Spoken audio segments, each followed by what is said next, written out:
Alors, l'entrepreneuriat impact, ça me passionne, hein. C'est le fait de régler un problème d'ordre social ou environnemental à travers une entreprise. Je fais ça depuis 6 ans maintenant, je continuerai à le faire jusqu'à la fin de ma vie parce que ça m'éclate. Et mon but, c'est de partager mon expérience et mon vécu là-dessus pour que les autres puissent pas prendre 6 ans comme moi à se lancer, mais peut-être 1 an ou 2 et que ça puisse fonctionner plus rapidement.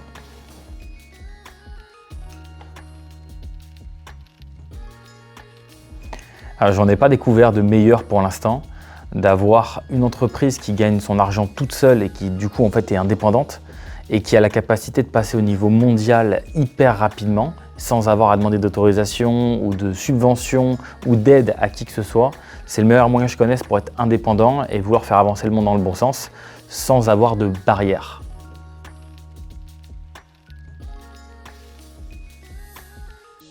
J'ai tendance à penser qu'aujourd'hui, les nouvelles générations, même celles actuelles, même les anciennes, on se pose de plus en plus de vraies questions sur la vie, sur comment on peut faire avancer les choses, comment on peut avoir de l'impact.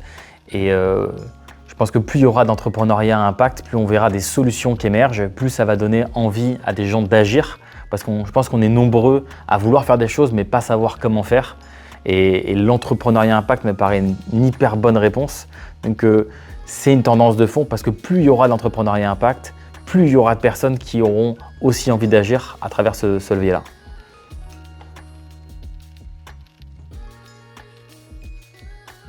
Si on écoute les médias, on n'a jamais été aussi mal. Au niveau environnemental, on en parle partout. Au niveau social, on en parle moins, mais il y a la guerre, on le sait aussi. Et donc, paradoxalement, en fait, plus ça va mal, et plus c'est le meilleur moment pour faire de l'entrepreneuriat à impact. Donc, est-ce que c'est trop tard? Non.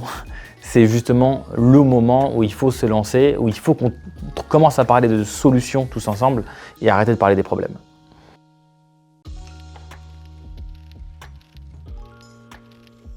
Je ne sais pas pourquoi j'ai mis des années avant de comprendre que le meilleur moyen de faire du business, c'est de ne pas forcément chercher juste le business, mais plutôt d'essayer d'avoir de l'impact, d'essayer de changer les choses. Si je change, je dis mais si je change la vie des gens de 10 personnes, j'aurai probablement moins d'impact business que si je change la vie de millions de personnes. Ça, je pense qu'on peut tous le comprendre. Donc, plus on va essayer d'améliorer la vie des gens à grande échelle, plus le business va venir naturellement, il va venir à nous. Et je pense que c'est le bon format pour attaquer ce sujet-là. Pas de l'argent pour de l'argent, c'est comment j'améliore les choses dans le bon sens, le plus largement possible. L'argent viendra naturellement.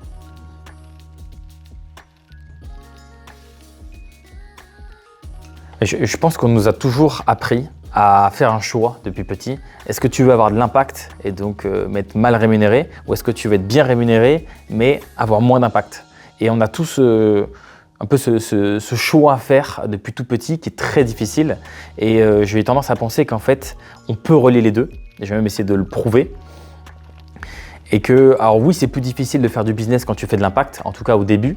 Par contre, à moyen long terme, plus tu fais quelque chose d'utile et en fait plus le projet va se porter de lui-même et plus tu as des gens qui vont se greffer à toi pour vouloir t'aider. Donc à court terme, clairement, tu vas être perdant. Par contre, à moyen long terme, si tu tiens dans le temps, tu vas être hyper gagnant. Donc pour moi, si tu es résilient, oui, tu peux devenir riche en faisant quelque chose d'utile.